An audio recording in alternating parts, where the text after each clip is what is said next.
Iran আর রাশিয়ার মধ্যে সামরিক আর কৌশলগত সম্পর্কটা যেভাবে দ্রুত পাল্টে যাচ্ছে সেটা কিন্তু বিশ্ব নিরাপত্তার জন্য একটা একেবারে নতুন দিক খুলে দিচ্ছে।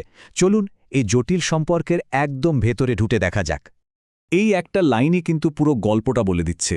ভাবা যায় যে ইরান এতদিন রাশিয়ার অস্ত্রের ক্রেতা ছিল, সেই ইরানই এখন রাশিয়াকে অত্যাধুনিক সামরিক প্রযুক্তি দিচ্ছে।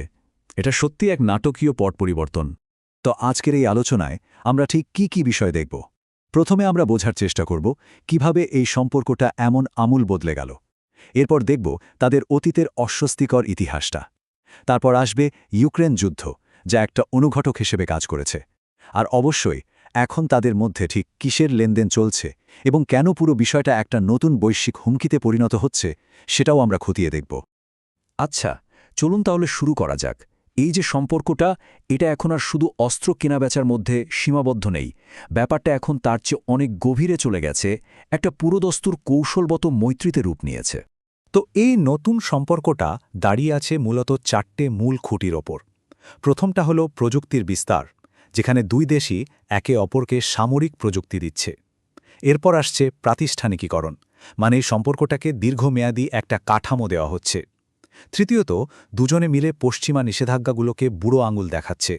আর সবশেষে কৌশলগত ঐক্য, অর্থাৎ কমনেন্ট শত্রুর বিরুদ্ধে একজোট হওয়া।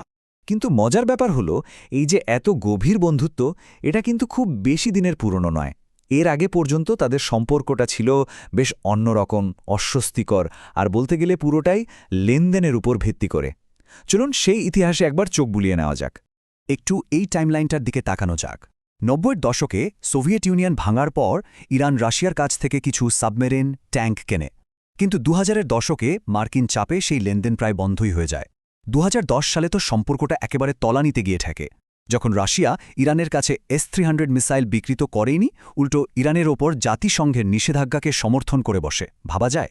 এরপর 2015-তে সিরিয়ার যুদ্ধ তাদের আবার কাছাকাছি নিয়ে আসে আর নতুন করে সামরিক সহযোগিতার একটা দরজা খুলে দেয়। তাহলে ব্যাপারটা কি দাঁড়ালো?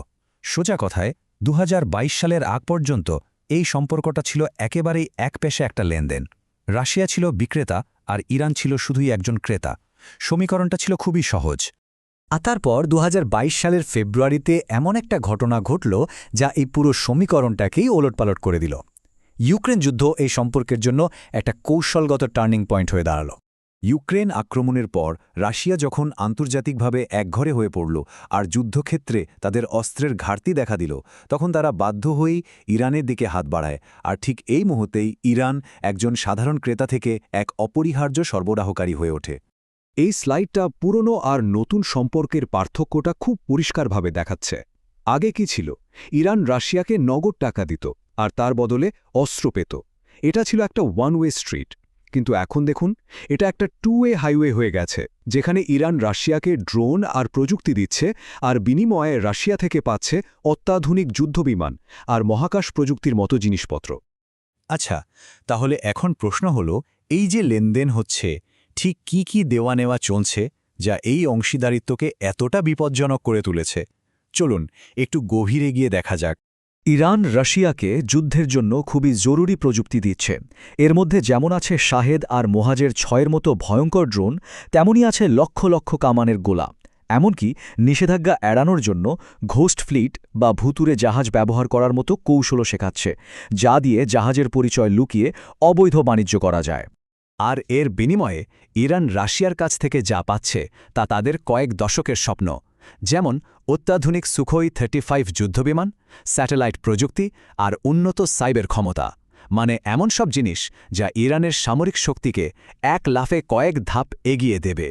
আর এর ফলে দীর্ঘমেয়াদে ইরানের লাভটা কিন্তু অসম্ভব। তারা এমন সব প্রথম সারির সামরিক প্রযুক্তি আর গোয়েন্দা তথ্য হাতে পাচ্ছে যা তাদের ওই অঞ্চলে আরও অনেক বেশি প্রভাবশালী করে তুলবে, কোনো সন্দেহ নেই।